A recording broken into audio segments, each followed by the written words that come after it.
Hi and welcome to TRX Bench. And here on the bench today another Kenwood TS-850S, and you can already see the problem.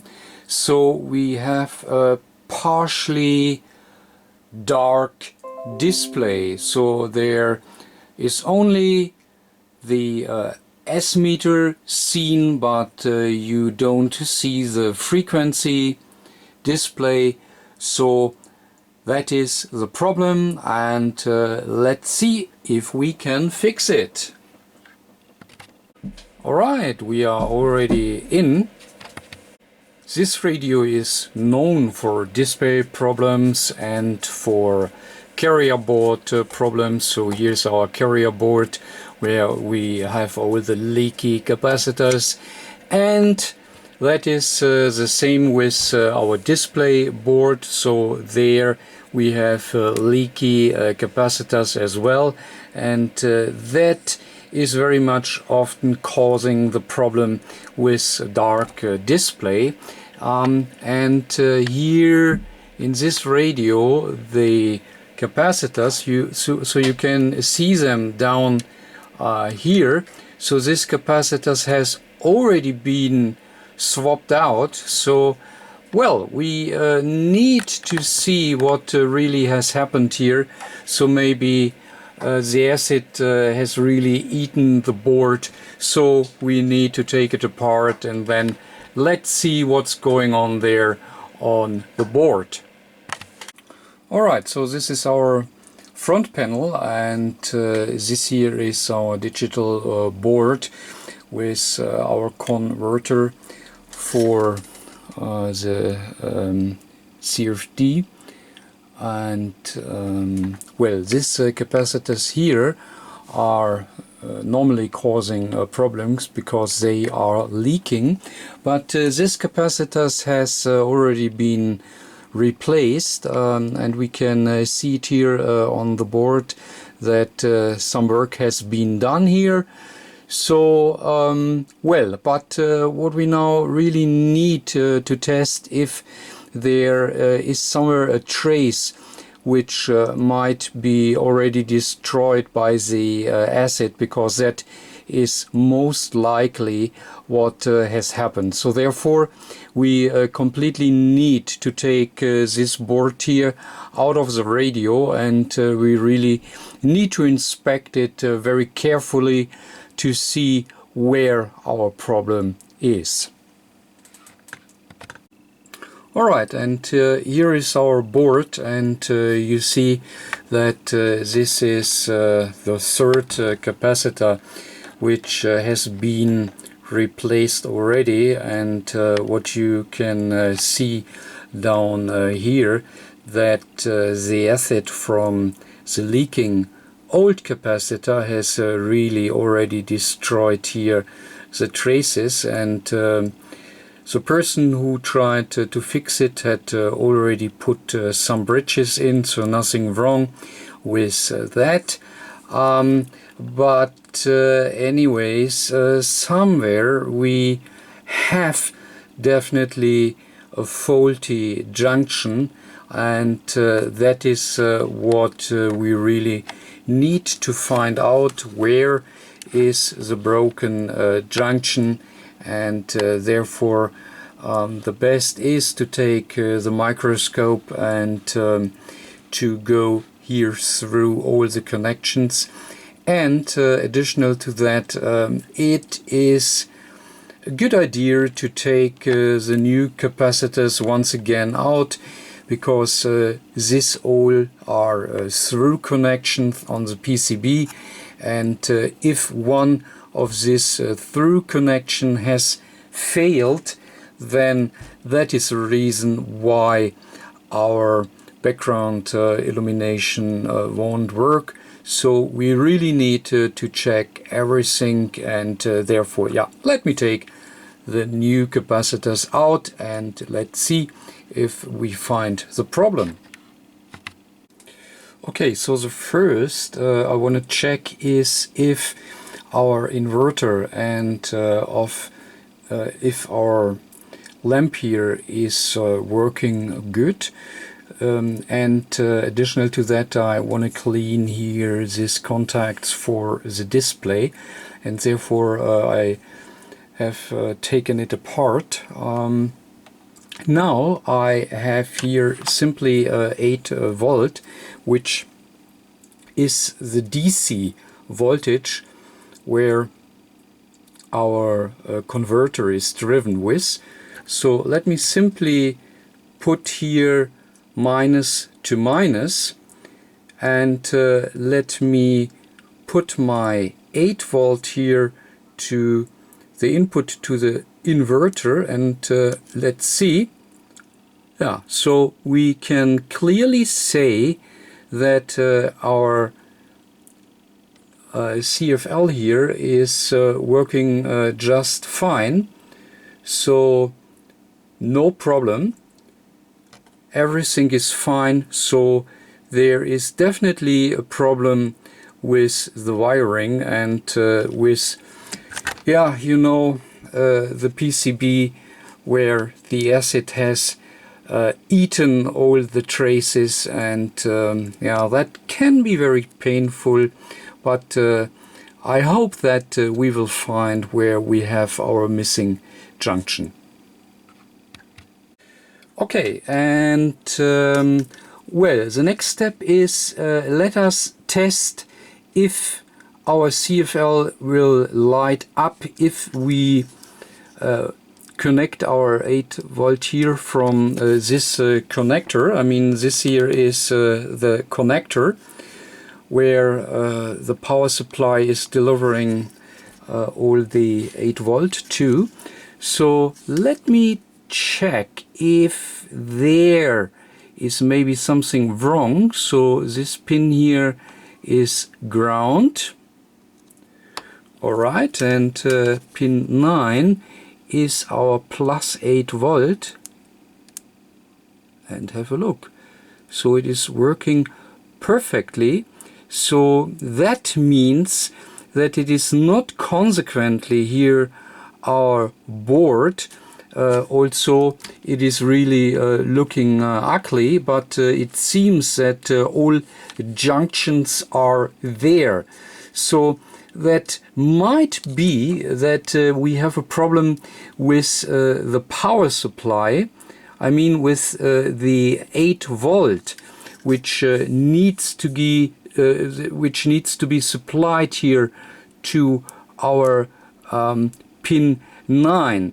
Yeah, you see, if I do so, no problem whatsoever, and it is exactly 8 volt, and our CFL is lighting up very nicely without any problem. So therefore we really need to check it in circuit and to see if maybe the 8 volt is not present. Well, first I've cleaned up the board a little bit from the flux residue which has been here from the soldering. Well, and I'm really not happy with this type of capacitor, as it is a crappy one, you know. So this is nothing you really should put into your circuit. It is a very, very cheap, crappy component, and I really would like to replace it with a high grade Panasonic, but I'm a little bit unhappy with the PCB. So, you know, the PCB already had a lot of stress, and we know that we really have a lot of problems here on the board, and if I now really take this capacitor out again, then I put again a lot of stress here to this board, and so I'm not really happy with it. So I, you know, first of all I put the circuit back into the radio, and we check our supply voltage and try to find out why we do not get the full backlight illumination. But beside that, everything we do additional to this board is not really good, because yeah, it is really destroyed already. And so maybe yeah, I don't know, I have to think about that. But yeah, that is really not nice. Okay, so the board is back in, and you see we still have only here our S meter. I have not yet tested the voltage, but in any case what we can say is that the CFL is working. I double check here, of course, the voltage, but you know, this now is a little bit more complicated. It looks like that our drivers, so our frequency display drivers, don't work, and most probably that is because there is still a disconnected junction caused by the acid on the board. So therefore I believe we have our CFL, so that is not the problem. We really need to find where does our where do we lose our signal, or maybe simply the voltage supply for our display driver. So I think that is really the problem right here. Alright, so under the microscope I definitely have some dry solder joints, and I have to redo solder joints. And I guess here is another bad trace which needs to be bridged. And yeah, let me do that first, and maybe that is the reason why we do not get the datas to our display ICs. So that is how it looks like. So definitely some bad solder points, so let me do that first.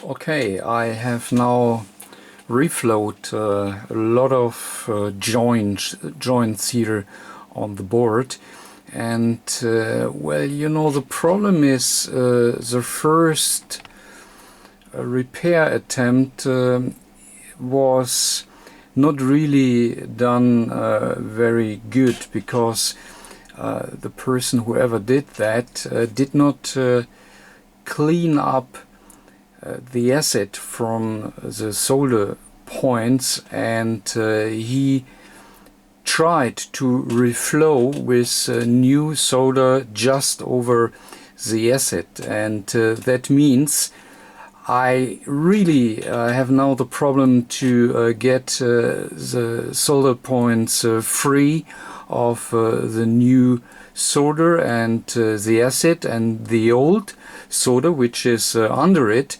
and therefore it is really almost impossible to really redo it professionally. So that is now really not an easy task, and I hope I really will be able to clean the joints and reflow it, and try to get all the needed connections. So that is really not nice, but well, we try our best.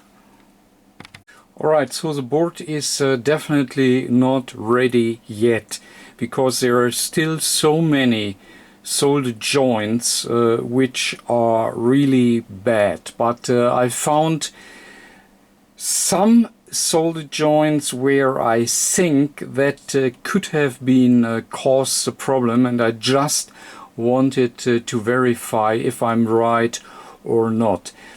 So let's simply try. And you see, yes, so that was definitely the problem, which I have fixed right now. So you see now we have a display drive back to our board, and that is what we really wanted to see.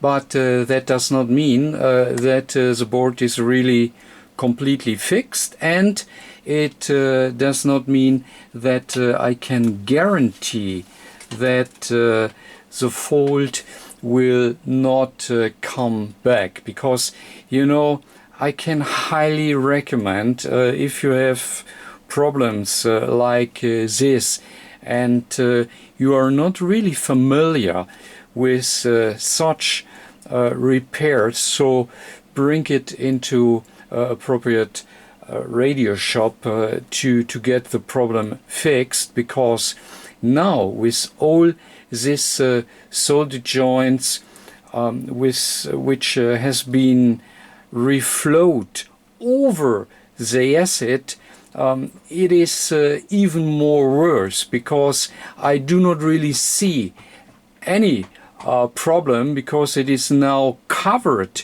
by simply the new solder, and under the new solder we have still the acid, and the acid still works in the future and will still, you know, destroy the joints and the traces. So therefore, well, yeah, it is a bit of a nightmare. Okay, and I've taken out the board once again. I mean, we know that it is working right now, but we have still problems, or we had problems, I hope. So I have redone all the joints which was suspect, and I have cleaned the board as much as possible, but still there are some questionable joints where I'm not sure is there still acid under it or not. And as I said before, I cannot really take all off, as that would put too much stress to the board, and therefore I better leave it, and we all can hope that this board will do for another couple of years. But I have to admit it is questionable, so therefore this is not really satisfying. But well, what can we do? I mean, the only thing I can highly recommend, if you have problems like this, and as I already said, if you're not really familiar with repairs like this, please do your own favor and really bring it to a appropriate radio shop who is able to do this job. Okay, job is done. Also, I'm really not entirely satisfied with this repair, as I can't guarantee that this really lasts for long, but that is really depending on what has happened before to this board. But before we gonna bring it back into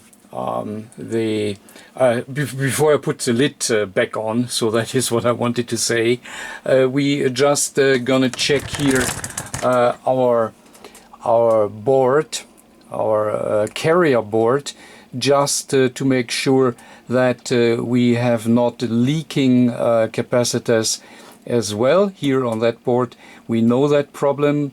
I have shown some videos before on that, so let us double check that this board here is fine. Yeah, and here is our carrier board, and it could not been worse. So we really have leaking capacitors all over. Well, somebody already has been in, and you see that this capacitor has been replaced already. and I really don't understand why a person who is replacing this capacitor, and I agree, this is really the most critical capacitor here on this board, but it is known that all the other capacitors are also leaking, and yeah, when you go down here on the board, you can see it, how badly this capacitors here all over has already leaked, and yeah, have a look over there. So all wherever you look, yeah, look here. So wherever we take a look, we have acid on the board. So that means that this capacitors has also leaked out, this one here as well. So there is no one which is just fine, and this here, I mean, this capacitor has been removed, alright, but you see that the acid has not been removed as much as possible, so the acid will do its job. So that is really a bad finding, and well, I have to talk to the owner what he wants me to do, but you know, if we leave it this way, you can definitely guarantee that the board will fail. Okay, but anyways, this is not so this is not what we wanted to do in this video. So this video was about display, and in this case the display drive was interrupted. So this has been handled in an earlier video, so you can search for it on my channel if this is of any interest for you. I do not put it here into this video because we already have it on the channel. So therefore I stop this video here. As I said, I have to talk with the owner, but for now the display problem is fixed, and therefore that's it for today. And as always, if you like this video, please give me a big thumb up, and catch you next time. Bye!